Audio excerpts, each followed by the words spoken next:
coolest things about being an author or a publisher right now is that we have so much access to really cool programs and new technology that allow us to do things within the context of the publishing world. But that does not mean we can be using everything that we have access to, which brings us to a conversation about whether or not we can be using AI, artificially intelligent created content, for our book covers.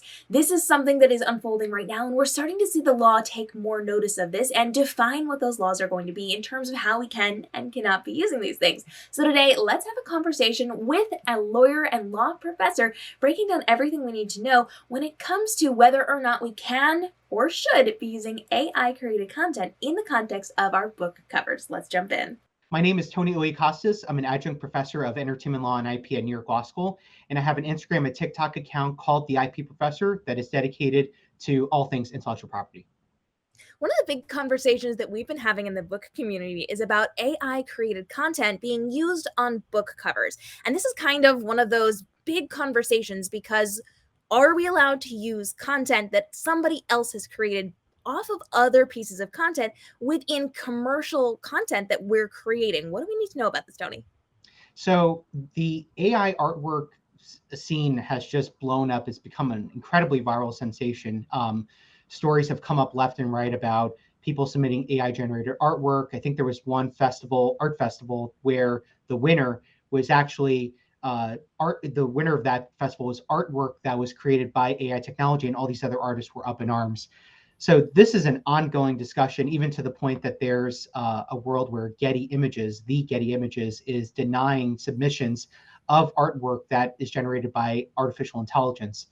And I think people may wonder, essentially the main question, why, but the follow-up question is, what's the reasoning behind something like that? So I think it all boils down to understanding the essence of copyright law. We've talked about it before, but just to refresh the viewers, copyright is an original work of authorship that is fixed in the tangible medium of expression. So certainly there are three buzzwords there, right? There's originality, fixation, works of authorship. But I think inherently embedded in that original language, in those three buzzwords, in the word originality, there's the main question about whether or not something is creative. And then that follow-up question should naturally be, there has to be some degree of creativity. That means that a person has to make that type of copyrighted work creative. So then that leads to yet another follow-up question. As you can see, it's kind of like a web of things. Now it leads to the question of who can even own a copyright. And even the Copyright Act of 1976 has laid out that essentially living human beings are only capable of creating copyrighted works. So now, because we know that adults can own copyright, minors can own copyright, but the only difference with the minor is they can't exploit those rights. They would have to have a parent or a legal guardian be involved in the contracting process if, let's say, some type of artwork or other work of authorship were licensed out to a third party for a fee. So we know that humans are capable of having copyright ownership, but what about animals? What about AI? What about other non-living human beings? That's where you get into this really interesting territory about copyright ownership. And I think the discussion about AI artwork is extremely fresh, but certainly this is something that I think is going to touch on a lot of different points. And I think for viewers out there, they may be familiar with the Naruto versus Slater case, the monkey selfie that went viral a few years ago. That photo was the subject of a massive copyright infringement lawsuit where PETA, on behalf of the monkey, funny enough, was actually arguing that the monkey should own the copyright, not the zoo that the monkey was living in. And the court essentially ruled that monkeys, while they could create copyrighted works, as could any other animal, because they haphazardly touch a camera shutter icon, because they could create a copyright, that doesn't necessarily mean that they can exercise the rights that are afforded to them under copyright law. That means that they can't go after an infringer. They can't register the copyright in the Copyright Office. So a lot of these problems come into play. Therefore, because they can't exploit those rights, they in theory should not be able to own a copyright. So I feel like that case could serve as very good precedent in the discussion when we're talking about AI artwork. That's really interesting. So at that point, if we don't know right now who is going to be owning that copyright, how does that have implications on how we as authors, as book cover creators, publishers can or cannot be using this generated content in what we're creating in the book world? So this might actually be rooted in the publishing agreement that a lot of authors sign when they work with a publisher, whether we're talking about a Scholastic or Penguin House-esque type of publisher, or even a small independent publishing house. When you sign a publishing agreement, I mean, there are tons of legal provisions and boilerplate provisions, but embedded is one of the most important clauses there, which is a representation and warranty clause.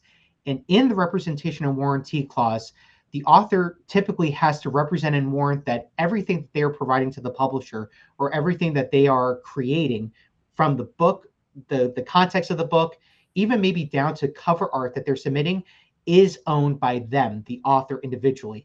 And if there are any third parties involved, that they have secured necessary permissions in order to exploit that material in the book.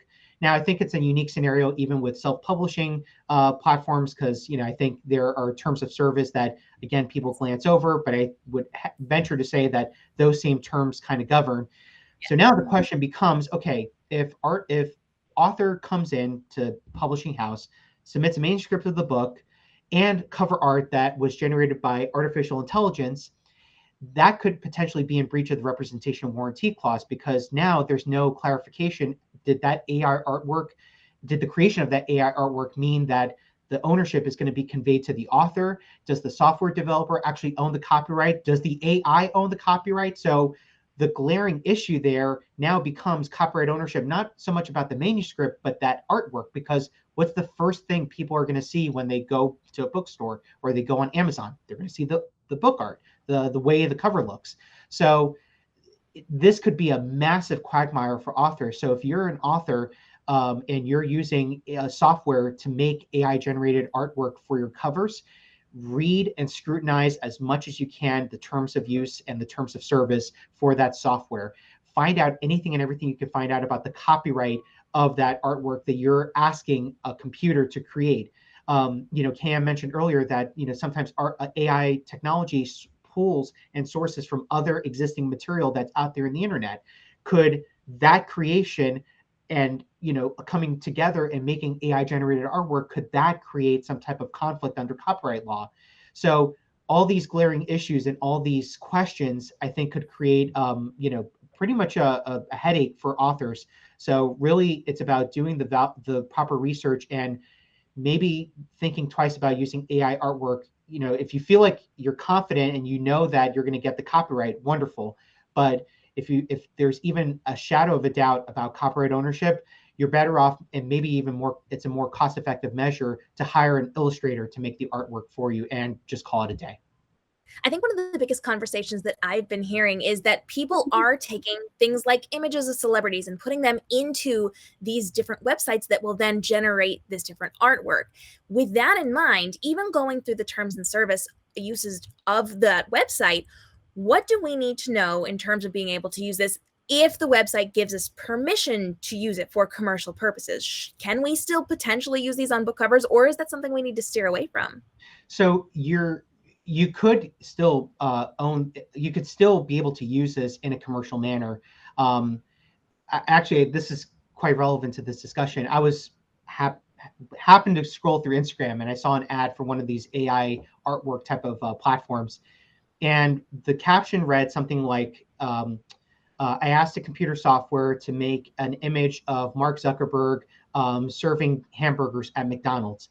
And what the AI created was actually pretty remarkable. It wasn't Mark Zuckerberg in a McDonald's uniform, but ironically, it was a fairly good image of Mark Zuckerberg behind the counter, what looked like a McDonald's restaurant. And sure enough, next to him was a cup that had a very distorted but distinct looking M that was on the cup with the yellow golden arches.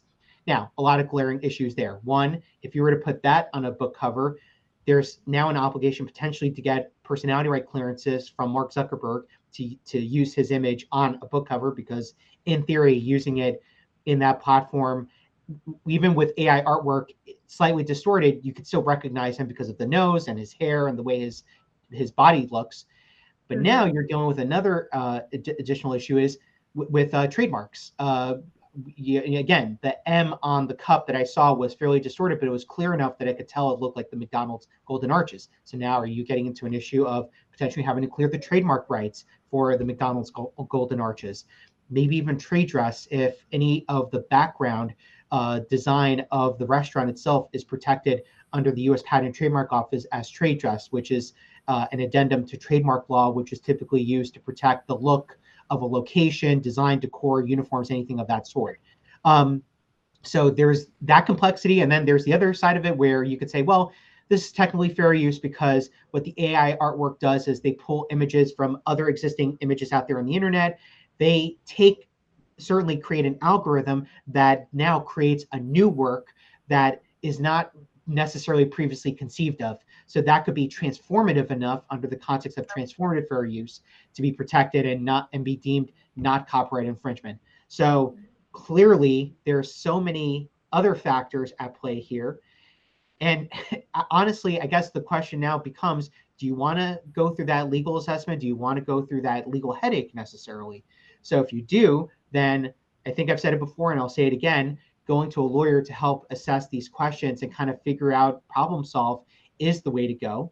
But if you don't want to go through this necessarily in any step of the way, it might be best to just, again, not deal with the headache of working with anything AI related, hiring an illustrator, creating the artwork for you, treating that relationship as a work for hire, having a contract relationship between that illustrator and yourself, and then just calling it a day at that point. And I feel like it's really interesting because you did mention certain things are covered by that transformational clause within the law. And so if we took something that was AI created and then continue to transform it, I wonder how that would impact it in the future. Do you have thoughts on that? I mean, that could build a way more robust argument for transformative fair use, because now what you're kind of doing is creating almost like a chain reaction of different images that AI is creating. And certainly, I think the more you're using AI generated artwork, I think the more abstract, or certainly the more transformative it becomes at that point. And listen, there are plenty of images out there of, Beyonce dancing on a concert hall, or, Beyonce signing autographs for fans. But if you told AI software to make artwork that showed Beyonce, shopping at TJ Maxx holding a Louis Vuitton bag, I mean, the way the AI artwork could do something like that, I think would itself show that it is capable of making something transformative. If you take that artwork and now build on that to add more crazy things, like, okay, now she's not only at TJ Maxx and holding a Louis Vuitton, but she's holding an ice cream cone. Now you're adding a much more dynamic and much different context to potentially original content that exists out there of Beyonce. So certainly, I think adding AI images to additional AI images and so on and so forth, I think just builds a more robust argument for transformative fair use. And I feel like it's going to be a really interesting conversation as we move forward, seeing how the law is going to impact how we are and are not able to use AI generated content. And I feel like it's going to be very interesting over the next couple of years to see what the court cases are going to be saying about this. So we would love to have you back as this continues to unfold to discuss more about this. I do want to remind everybody that if you are using AI generated content from any website or any program, you do need to make sure you have the legal rights to be able to use it in whatever form you are going to be using it in. So make sure you check the terms of service on the website. They're all legally required to have those terms of service on their website. And you specifically need to be going through and making sure you have the correct permissions in order to use it in whatever capacity you are using it in. And as always, be checking with your specific lawyer to make sure that you are covered by what you need to know when you are using content like this. Tony, any final thoughts on AI generated content and using them in terms of things like book covers? Just to reiterate the point that I think if you are going to go forward using AI generated artwork, reading the terms of service, finding out what you are allowed to do and what you're not allowed to do with that artwork is imperative in this entire process. And if you are going to rely on the fair use argument with AI artwork that is created, that is likely sourced from a pretty prominent photo of some type of character or person, remember, fair use can only be successful at the defense to copyright infringement so long as you're using it for criticism, commentary, news reporting, teaching, scholarship, or research. For those 6 enumerated reasons, you are allowed to use somebody else's copyrighted content, and then you have to go through a 4-factor assessment. So being mindful that if you are going to use AI generated artwork that does have a primary source from an original photo, I think also you have to bear in mind, what are you commenting on? What are you criticizing? What are you reporting on? Any of those factors under fair use. And obviously, I think I think AI artwork, there is a world where it could satisfy the conditions of copyright fair use. But again, that's a personal opinion. I feel like every attorney and every lawyer out there is very specific about these types of prongs. So going to a lawyer, asking for that counsel is imperative in this process. And I'm sure that once you have some type of sense of direction on whether or not AI artwork is best to use for your books, then it will give you a sense of what the next steps are in your publishing journey. And if you want more information on fair use, we do have episodes with Tony here on the channel. Make sure you check those out, hit that subscribe and notification bell, and we'll link those down below for you. Tony, where can everybody find you online to reach out and learn more? You can follow me on Instagram and TikTok at the IP Professor, where again I discuss all things intellectual property. And you can feel free to reach out to me in the comments. I've touched on fair use a bunch of times on my channel, and I've talked about a bevy of different topics on IP. So feel free to reach out to me in the comments, or you can drop me a line in the DMs. This is something that's continuing to unfold, and the conversation is continuing on as we move forward with how the law is going to define using AI-created content in the context of our businesses and our commercial use. So make sure you hit that subscribe and notification bell, because Tony will be coming back for even more episodes breaking down how you can stay on the legal side of the publishing industry, and make sure you hit up his other episodes as well. If you have questions on any of this, drop them down below, and make sure you're following along, because we're dropping tutorials every single day to help you level up in the writing and the reading world. I'll see you in the next episode.